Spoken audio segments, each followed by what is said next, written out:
All right, we're in video 2 now, and we're going to answer the steps 5, 6, and 7. And what we're going to answer is in step 5 is called the emotional roller coaster. And what I want to talk about in the emotional roller coaster is the fact that it's going to be an emotional roller coaster. They say leaving a religion is no different than going to a funeral or losing a job. It's on the same level as that emotion. So there's going to be, and again, this is a bracing up, this next step, this step 5. This is bracing up for the emotional roller coaster and knowing that some days you're going to feel fearful, some days you're going to want to go back and wonder why you left, and other days you're going to be glad you're free. Most of the days you'll be glad you're free, or you'll be glad you moved on.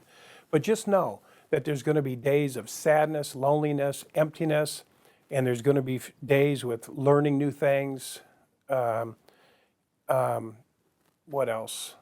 Euphoria, excitement about the journey ahead. But just know you'll probably be all over the place for a little while. It's very tragic. You're dealing with, like I said, the family, the congregation maybe you just left, the spiritual experience you just left, and you're moving into something completely different. And sometimes you don't even trust yourself. And so just know in this step 5 that there is an emotional roller coaster, and just brace up for that. Step 6 is fear of the unknown. And somebody told me one day, and you've probably heard it before, that you should feel the fear and go anyway.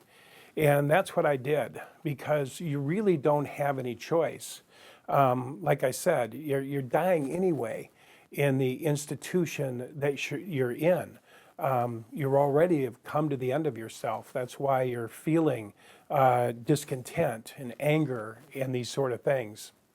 So fear of the unknown, everybody has to go through it. Where am I going to go?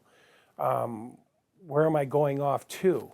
And don't worry, just walk through that fear and allow that same GPS that was speaking to you in the beginning, that same inner call to direct you to the next higher purpose for yourself. And you'll be okay. So my thought there is to feel the fear and keep on going. And then last is number 7, and it's step 7, and it's filling the empty space. And I got to tell you, when you leave a religious organization or a spiritual structure, you've left a major void inside of you. There's an empty space. It was filled with people. It was filled with people in your congregation. It was filled with truths that you held near and dear.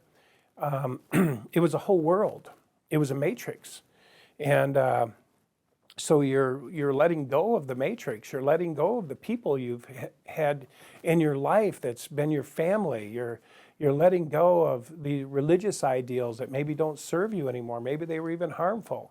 And so you're going to be left with a space, a huge void.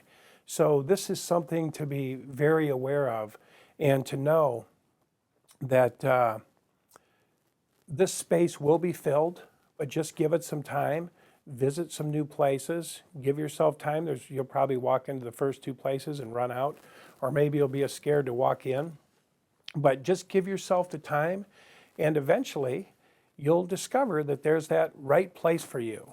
Or maybe there's no place for you right now. Maybe the place for you right now is to not do anything, just to be quiet for a while. Maybe you don't want to rush off into another ideal.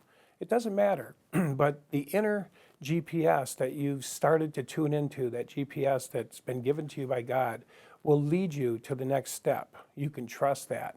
So that void, that empty space, will be filled. All right.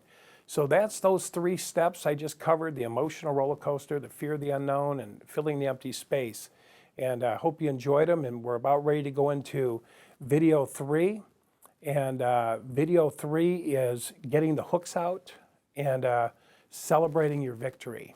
And there is a process to doing this. So I look forward to seeing you on video 3, and hope you enjoyed those 3 steps. And we'll look forward to the last 3 steps in the final 3rd video. Thanks.